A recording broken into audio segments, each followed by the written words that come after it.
आज सनी शांत बसला होता, एकदमच शांत. आजोबा लांबूनच त्याला न्हाळत होते. मोठा झाला आपला सनी आता, समजदारही झालाय भरपूर. आजोबा मनातच विचार करत होते. तसेच पुढे चालत गेले आणि त्यांच्यासमोर जाऊन उभे राहिले. त्यांना पाहिले आणि सनीचा चेहरा आनंदून गेला. त्याने सवयीप्रमाणे त्यांना मिठी मारली. आजोबांचे डोळे पाणावले. दोघेही खाली शांत बसले आणि आजोबा सनीला गोष्ट सांगू लागले. पण आज शेवटची. सनी एक सामान्य कुटुंबात फार प्रतीक्षेनंतर जन्मलेलं एकुलतं एक बाळ. झाल्यानंतर घरात प्रचंड आनंद, हवं तितकंच कौतुक, काळजी देखील तितकीच घेण्यात आली. सुरुवातीचे काही दिवस गेले आणि नंतर मोठाच पेच निर्माण झाला. आईचे सुट्टीचे दिवस संपत आले होते. बाळाला सांभाळणारं घरात कोणीही मोठं माणूस नाही. विभक्त कुटुंब पद्धती. नवरा बायको दोघेही कामाला.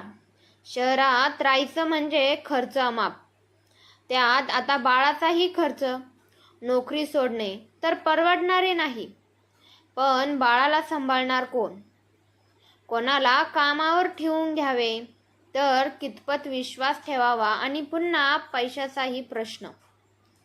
त्यात मैत्रिणीने एक कल्पना सुचवली.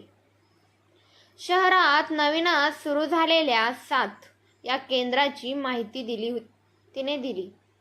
वाढते शहरीकरण आणि त्याचबरोबर वाढणाऱ्या समस्या लक्षात घेऊन सुरू केलेली ही संस्था.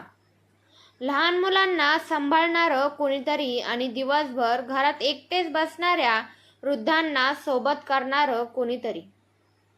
या दोन्ही समस्यांची सांगड घालत एकत्रित मार्ग याद्वारे शोधण्यात आला होता. कामामुळे किंवा इतर कारणांमुळे मुलांचे संगोपन करू न शकणाऱ्या पालकांनी आपल्या मुलांना निश्चितपणे इथे सोडवायचे आणि मुले नोकरीसाठी बाहेर, आयुष्याचे जोडीदार साथ सोडून गेलेले, एकटेपणाला कंटाळलेले अशा वृद्धांनी दिवसभर यावे. या चिमुरड्यांसोबत मनसोक्त बागडावे, त्यांच्याशी गप्पा गोष्टी कराव्या, त्यांचे संगोपन करावे आणि येणाऱ्या प्रत्येक दिवस आनंदात घालवावा. आयुष्याच्या वाटेवर सोबतीची सर्वाधिक गरज असणाऱ्या 2 घटकांना येथे एकत्र आणण्यात आले होते. त्यांच्या गरजा पूर्ण करण्यात आल्या होत्या. सनी अशाच काही मुलांमधील एक आणि आजोबा अशाच काही वृद्धांमधील एक येथे आणायला सुरुवात केली. तेव्हा अगदी पाळण्यात होता. इवलस ते लेकरू पहिल्याच भेटीत आजोबांचे एक अख्खे बोट आपल्या पूर्ण हातात पकडले होते आणि अगदी त्या दिवसापासूनच दोघांची गट्टी जमून गेली होती. रात्रभर काय तो फक्त आपल्या आई बाबांसोबत असे. बाकी त्याचा संपूर्ण दिवस आजोबांसोबत जात असे. त्याला जीव घालण्यापासून त्याला सांभाळण्यापर्यंतची सारी कामे आजोबा करत. सनीला हात धरून चालायला त्यांनी शिकवले होते. त्याच्या तोंडून उच्चारलेला पहिला शब्द आजोबा हाच होता. पाळण्यातला सनी नकळत रांगायला लागला आणि आता तर चालायलाही लागला होता.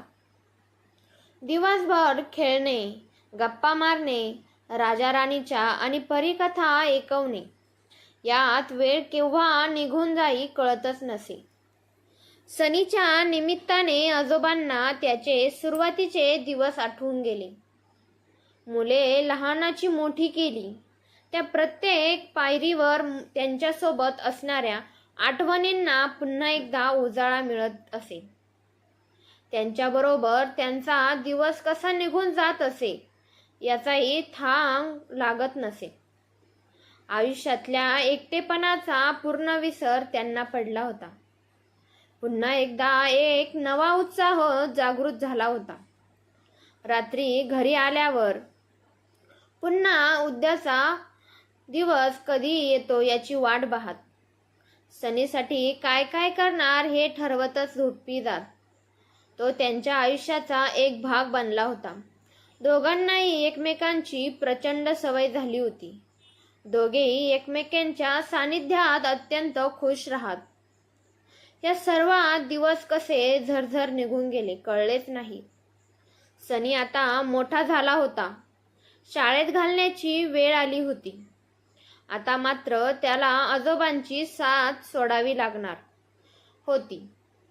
उद्यापासून आपण आजोबांना भेटणारच नाही हा विचार करतच तो लहानगा शून्यात हरवला होता. तो दुःखी होता. आजोबांना पुन्हा एकदा नवीन सनी मिळणार होता, पण सनीला आजोबा मिळणार नव्हते. त्याच्यासाठी ही सोबत इथपर्यंतच होती. धन्यवाद. तुम्हाला आमची स्टोरी आवडली असेल तर लाईक करायला विसरू नका आणि असेच नवनवीन व्हिडिओ बघण्यासाठी आपल्या चॅनलला सबस्क्राईब करा. धन्यवाद.